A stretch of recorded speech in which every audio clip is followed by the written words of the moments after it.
up, friends? This is Jazz bringing you another Gamers Pickup. I forget which number we are on now. You will see it in the title card. Today I got 3 games for you all. One honorable mention that isn't quite a game. It doesn't even work completely properly, but I will bring it up anyway as a thought because it was free. And I got 2 digital copies and 1 physical copy. Now, before I go on, as we're talking about this, I've hit 82 subscribers, so close to 100, guys. But by the time this video is up, I'll write it in the, you'll know how many I have by the time you watch, but as I'm recording this, we have 82 subscribers, and not at 100 yet. But anyway, guys, thank you for all that support. I greatly appreciate it. Anyway, on to what you really want to see. My first digital game is Pokemon Yellow for the Virtual Boy. I got this for $14.90 something. It was $12 but tax to it. It's a pretty good game. I already got one of the other 2 games. I forget, you can watch the video and see which one it is, 'cause I'm sure that's already up. By the time you watch this, it definitely is. But I was going to get the other version of it, but then I thought Yellow has a lot more substantial difference to it. So I'm like, I'm going to get that. And work with Pikachu. And I'll make it a Nuzlocke, so if Pikachu dies, well, I can't use it anymore. And if he lives, then he's a really good Pokemon. Even without being a Raichu. So it's just a test of it. So I'm doing it as a Nuzlocke for myself. I'm enjoying it. I'm even raising a Magikarp, which I don't know if I'll even get a Gyarados, how long it lives. It can't even train on its own until level 15. So, yeah, the first 2 gens were pretty difficult for Pokemon and unfair to Pokemon like that. But anyway, I'm enjoying the pickup, and you can get it at the eShop, the Nintendo eShop. That's where I got that for $14.99, $16 some places. So keep that in mind that it might be $16 somewhere or another. The next digital game I got is The Sims 4 Cats and Dogs. Yes, finally, I was looking forward to it forever, and it's really good.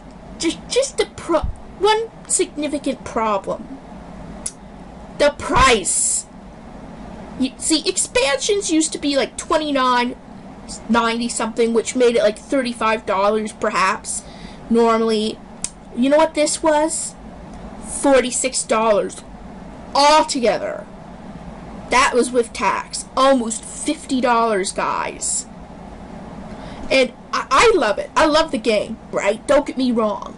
But it just wasn't worth it. Not the price. Anyway, if it was if it was the price it used to be, perhaps it would be okay. I enjoy it. Don't get me wrong. I don't regret getting it. I love it. But EA, think about your prices and think about what you put into your product before pricing them. I know all expansions are a certain price. They've moved the other expansions up in price. What are they thinking? They were getting decent sales before with the price they had. Really. If you're going to up the price, EA, think about the content in your game, or your expansion, or item stuff, or whatever. If it isn't worth the price, don't make it that price, because you're literally ripping people off. But my rant is over for now. Maybe it'll be another video I make this in. But I enjoy it. I enjoyed the game, right? In all honesty. I wished it was cheaper. Okay, before I stop this whole rant and go on to the last game I got, think of it this way. I want South Park Fractured Butthole. Yeah, I know the name. It's altogether $91 with tax. That's a lot of money. But I'm more certain that that will be worth that price than The Sims 4 Cats and Dogs is to its price. At least South Park TP, the Fractured Butthole is a full game. It's not a part of another game. like, literally, this expansion is as much as the game cost when I got it on sale, I believe. Maybe a little less. That was for the main aspect of the game. The expansion was as much as a full-priced game. Guys, think of that. Anyway, off of that and on to the before the final game, the honorable mention, or the honorable thing I'm talking about, is a game called An Aspie Life.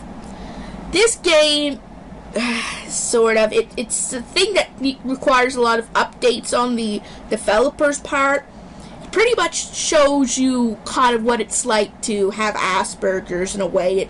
You play as a character with Asperger's or whatever, and it is really noisy. There's a lot of things you have to remember. The way you have to react is a typical way someone with Asperger's might, or autism might.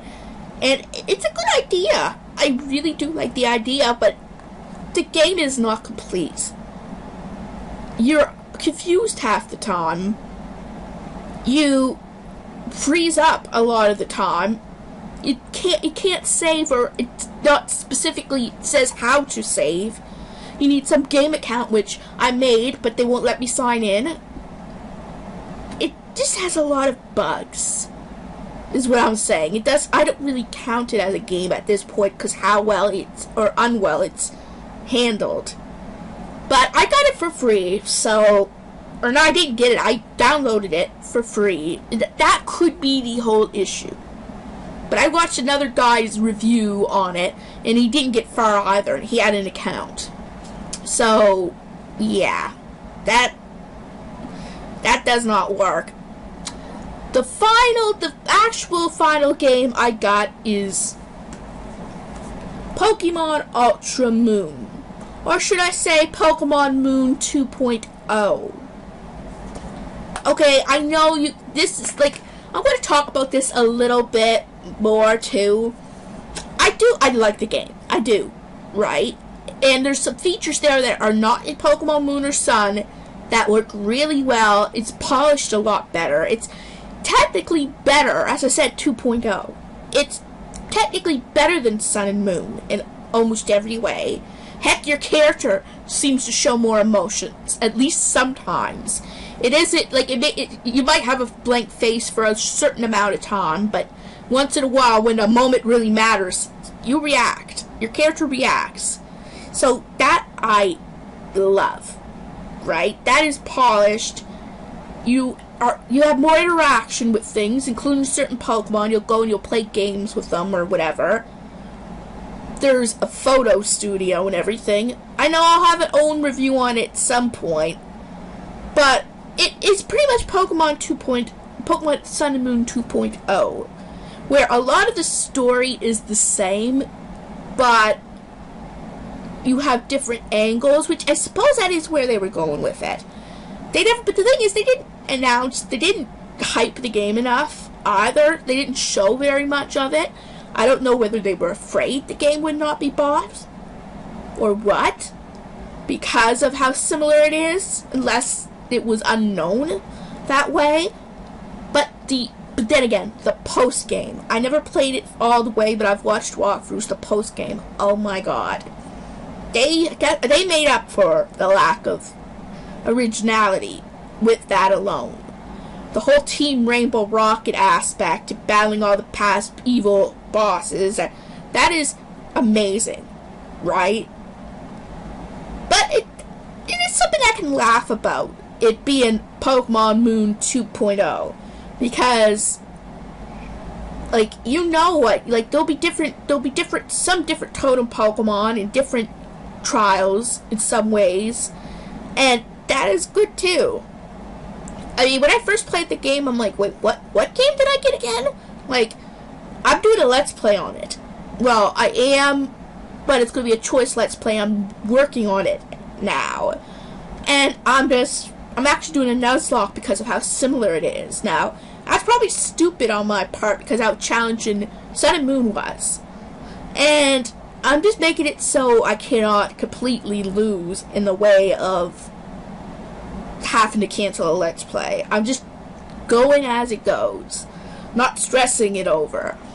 And there are new Pokemon and everything, so the price was 57 something, like in all together. I'd say like Pokemon Sun and Moon was that price, and it is a better version of Sun and Moon, so I'd say at least this game is worth its price, unlike Cats and Dogs. I really could have to make a video on that. Like, that is so stupid of them. Like, you know what? I'll save this for another video. I'll make notes. I really have to address this in my own time. I apologize for such a long Gamers Haul, but I had a lot on my mind with these games too. I hope you enjoyed it. If you did, give it a big thumbs up. And if you're new to this channel and you like what you see, please subscribe. It would help me a whole hell of a lot. And I will see you in my next video.